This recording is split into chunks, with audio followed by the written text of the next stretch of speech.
Welcome back to my channel. আসসালামু আলাইকুম। Shahana wellness থেকে সুস্বাগত।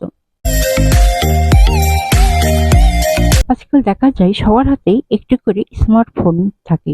ইদানিং সব বয়সের মানুষেরই স্মার্টফোন ব্যবহার করে থাকে।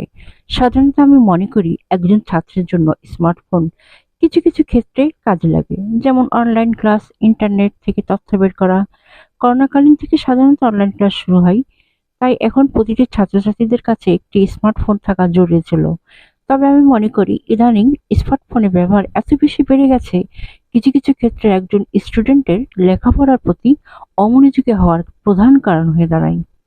মোবাইল ফোনের যেমন অনেক ভালো দিক রয়েছে, তেমনি অনেক খারাপ দিকও রয়েছে।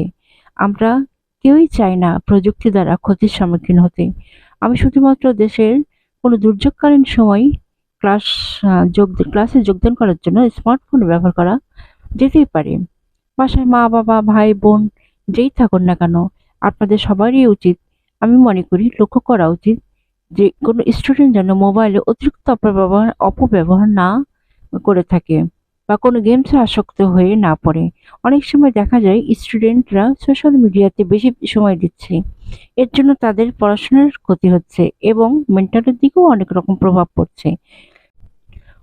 অন্যান্য সকল নেশাজাত দ্রব্যের ন্যায় স্মার্টফোনে ব্যবহারে আসক্তি হয়ে পড়লেও মোবাইলের দিকে বেশি মনোযোগ হওয়ার কারণে পড়া মুখস্থ হয় না, পড়া মনে থাকে না, এক কথায় স্মৃতিশক্তি কমে যায়। তবে যারা মোবাইল ফোন নিয়ে অনলাইন বিজনেস এবং অন্যান্য বিভিন্ন তথ্য আদান-প্রদান, আত্মীয়-স্বজনদের সাথে খোঁজ খবর করেন, তাদের কথা আলাদা। পরিশেষে বলি, আসুন আমরা সবাই মিলে চেষ্টা করি কোনো স্টুডেন্ট যেন মোবাইলে আসক্ত না হয়, অকালে ঝরে না পড়ে।